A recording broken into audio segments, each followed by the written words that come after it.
Margaret, and first of all, Minister, I'd like to thank you for the move you made in facilitating fishermen with northern registered boats at the ports. But it is very restrictive. It's Monday, Friday, 10 a.m. to 10 p.m. in Houghton, Russellville, and it's much more restrictive, as you know, in your own county. Is there any way of facilitating, particularly fishermen who need to land at the weekends, to get the markets early in the week, in other words, the Tuesday market, and they want to put them fresh in the market? That's an issue that has been raised with me, and it seems to me to be a valid issue. And I'm sure some arrangement could be made with the SFPA. Now, I know in Russellville, for example, there are staff of the SFPA there every 7 days a week or so, I'm told.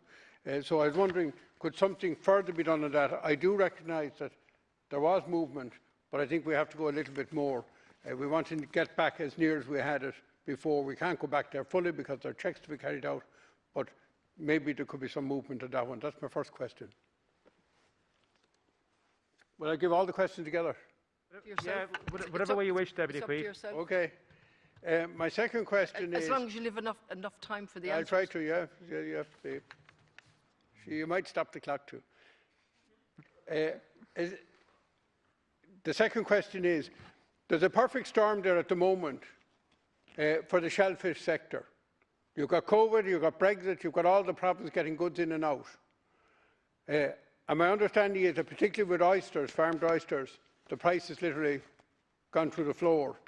Some other shellfish are not as badly affected, but I was wondering, is there any plan to give assistance to that sector? Because unfortunately, again, for whatever reason, the Department of Finance didn't seem fit to include them in the CRSS scheme, so they don't even get their overheads, not to mind the fact that they're holding stock that is very difficult to sell at any margin. I have some prices. For example, for our oysters, it's quite scary to drop in the price. The third issue is consultation of the small amount we're going to have left to give out. You have the Quota Management Advisory Committee. You have 1,998 boats registered. The vast majority of people work in the inshore fleet. But the producer groups, the producer organisations have 4 representatives on that. I understand 80% of the boats are inshore. They have 1 representative. Would you think of increasing the representation for the vast number of inshore fisher people? It shouldn't be done by the output of the boat. It should be done by the number of people engaged in the industry. And the final question, and I'd like to thank you again for a parliamentary reply, and time is tight.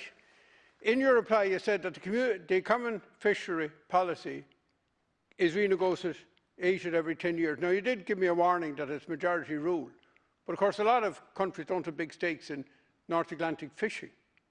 You also told me in a parliamentary reply that our share of the fishing waters has gone from 10% to 12%, even though we're the country with Germany that lost the biggest percentage of quota.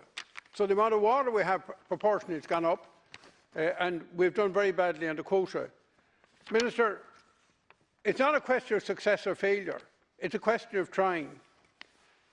Can you guarantee me in those negotiations that you will bang the table hard and that you will outline absolutely clearly the historic injustice done to this country in the common fishery policy, and that Ireland will keep shouting about this and the injustice of this until justice is done?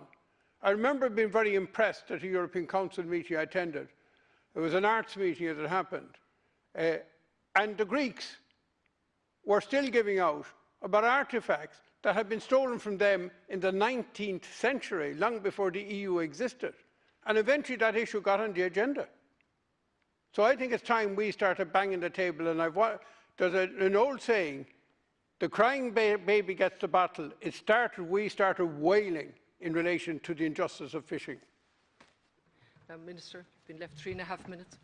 Okay, yeah, thank you, Leslie Corlin. Thank you, Deputy Ó Cuív, for your commentary and overview and assessment, and also for your engagement over the last period of time as well in relation to the to fisheries issues, and in particular in relation to Ross of Ela in recent times too. You mentioned that, first of all, in relation to the designation. Certainly, up until Christmas Eve, it wasn't clear whether Northern Irish registered vessels would actually be able to fish in Irish waters. And as you know, it was widely reported that there was a 50% chance of a Brexit deal. Thankfully, we had one on Christmas Eve. That meant that those boats would be able to continue to fish in Irish waters, but it did crystallise the issue in relation to access to ports, and also crystallise the types of designation and requirements that would be in place in relation to vessels. Subsequently, in terms of significant engagement with my department and the SFPA, we have put in place arrangements to try and accommodate those vessels. I will keep those under review, but we have to work, Deputy Ó Cuív, within the resources and the capacity that's available as well. And I did point out previously as well the additional significant challenges in terms of which are unavoidable. It's important to point that out, and I know those fishermen will be making sure and putting preparations in place between now and the start of February to be as prepared as they can be to ensure that they're able to work with that.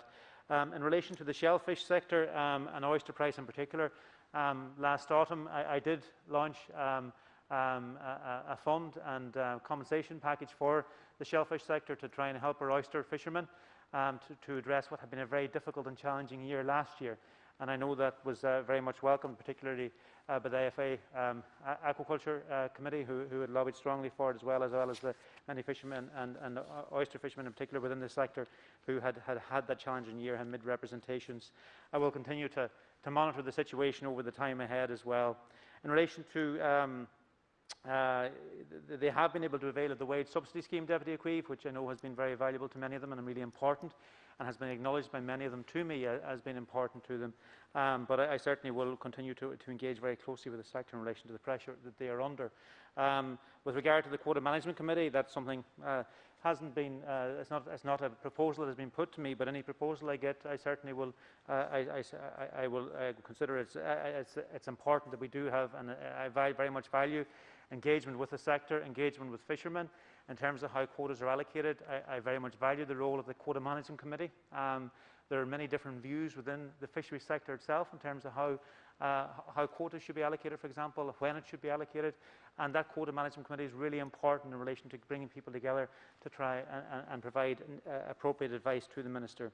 In relation to fishing waters and our quota situation, I can assure you I will be advocating in every way possible, Deputy Ó Cuív, at European level over the time ahead, and certainly in relation to the review of the Common Fisheries Policy, in terms of putting Ireland's position forward, in terms of putting forward the tremendous resource we bring to the Common Fisheries Policy, and the fact that should be reflected in relation to the way that and the allocations that we receive, and fighting in every way I can. You do know, of course, that everybody else will be fighting the same, and as you say yourself, success is never guaranteed. But I can assure you that we will be going there with all our capacity and all our effort and all our powers to try and ensure the best possible outcome for our country.